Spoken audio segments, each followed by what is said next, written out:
Let's go through some backup quarterbacks that I'm looking to invest in. What's going on, guys? Matt here, back again with another video. We're nearing the Super Bowl between the Cincinnati Bengals and the Los Angeles Rams, and whilst all the hype is placed squarely on them, I'm looking forward to the following season for some value opportunities. One of my favorite ways to find value in the NFL card market is to actually look at backup quarterbacks who have the potential to start and have a boost in their card prices. In my previous edition of this last year, I did speak about Jameis Winston and some other quarterbacks that I was looking at, so let's see if we can identify any others. Before I start, smash the like button and hit subscribe if you enjoy sports card content, and comment down below any backup quarterbacks that you're liking for next season. The first and most obvious quarterback we're going to highlight today is Trey Lance from the San Francisco 49ers. Trey Lance was the third pick in the 2021 NFL draft, and there was a ton of talk about the 3 first-round picks the 49ers gave up to move up in the draft. If you don't follow the NFL, it isn't like the NBA where first-round picks are a little bit hit and miss, but instead first-round picks are crucial to a team's future structure. Essentially, the 49ers have put enough faith in Trey Lance being their future franchise quarterback that they've traded their future away for it. It could be an absolute disaster for the 49ers if Trey Lance doesn't work out, but I do think the 49ers with their coach Kyle Shanahan and GM John Lynch have done their research. The 49ers have just come off a great run in the NFL playoffs, which ended in the NFC Championship game against the Los Angeles Rams. Now, whilst their run was unexpected and impressive, the word on everyone's lips was how mediocre their current quarterback Jimmy Garoppolo was during the season and during the playoffs. He finished with the game-sealing interception, and although he's not the worst starting quarterback in the league, he doesn't seem like one that can take his team to a Super Bowl win. Now, he got very close a couple of years ago against the Kansas City Chiefs, but I think the 49ers front office have realized that his ceiling is capped. In doing so, they've looked towards the future with Trey Lance, especially with the rest of the 49ers team being elite. Jimmy G is still contracted for the next couple of years, but I do feel like it's a matter of time before they trade him and allow their prized third pick in Trey Lance to start. So what do we know about Trey Lance? First off, he had a very solid college career for North Dakota State. In his second season as the starter, he threw for 28 touchdowns and an incredible 0 interceptions. His last season was cut short thanks to COVID, but he finished his short college career with only 1 interception. Now, personally, I don't love player comparisons, but the player that Trey Lance has been compared to a fair bit is the Kansas City Chiefs quarterback, Patrick Mahomes. Like Mahomes, both players were said to have the highest potential from their respective draft classes, and Trey even displayed a throw during training camp that was Mahomes-esque, where he threw cross-body 50 yards to a receiver for a touchdown. Another thing I'm excited about is what the 49ers coach Kyle Shanahan can do with Trey Lance. Shanahan is known for being an offensive-minded coach and has had previous success with Matt Ryan during his MVP year, and you could even say that he made Jimmy Garoppolo look like a competent quarterback. I think Kyle's excited to work with a dual-threat quarterback, and I think he'll draw up some unique plays which will utilize Trey Lance's strengths. The 49ers as a team in general are very elite, and they have a very solid receiving core led by Deebo Samuel and George Kittle,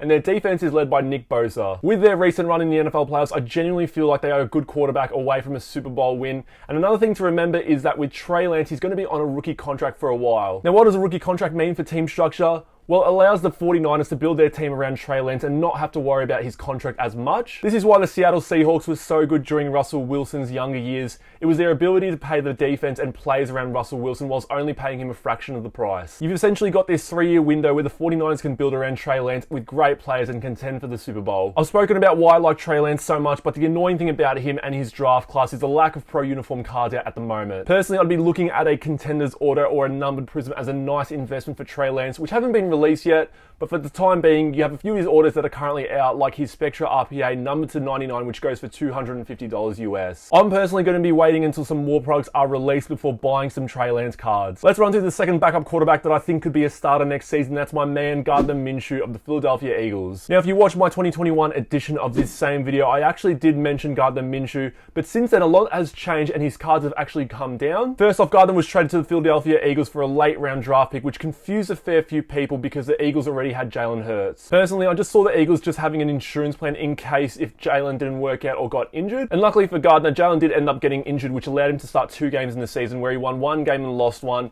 and also finished with 4 touchdowns and 1 interception. The 2 games Gardner played really just highlight that he's a starting caliber quarterback, and it would just be a total waste if he spent another season backing up Jalen Hurts. He's practically begged the Eagles coach to let him start over Jalen Hurts, which got denied, so you can see he's very keen to be a consistent starter again in the NFL. Gardner's career stats so far are also good, totaling 41 touchdowns and 12 interceptions, with his key issue being the 19 fumbles in his career so far. I do think it's only a matter of time before the Eagles flip Minshew for essentially a profit on what they paid for him and trade him to a team that desperately needs a quarterback. Personally, my favorite team for him to get traded to would be the Pittsburgh Steelers, who have had Big Ben retire recently, and Dwayne Haskins and Mason Rudolph are there waiting to replace him. I think we've seen enough of Haskins and Rudolph to know that they're not going to be the franchise quarterbacks, so a trade for Gardner to Pittsburgh would work out well for both parties. The Steelers are also set up very well with Najee Harris at running back, and Deontay Johnson, Chase Claypool, and Juju Smith-Schuster at wide receivers. You've got Minshew again still on a rookie contract like Trey Lance, so you can pay for free agents to build around him, and I think the Steelers could get into the playoffs again next season. His card prices have come down a fair bit since last season because he hasn't played as much, but a card I do like is his Contenders Auto, which goes for $60 US. So those are my viewers who are primarily basketball based. The iconic card for players comparable to the National Treasures RPA for the NFL is actually the base Contenders Auto. In contrast to Trey Lance, Gardner Minshew has had all his pro uniform stuff out, so you can go get a nice numbered Prism Select Optic or even get the National Treasures autograph. I do think it's only a matter of time before he gets traded and he does see a boost in his card prices. In talking about both quarterbacks, Trey Lance would be the one who has a higher ceiling in terms of his card prices,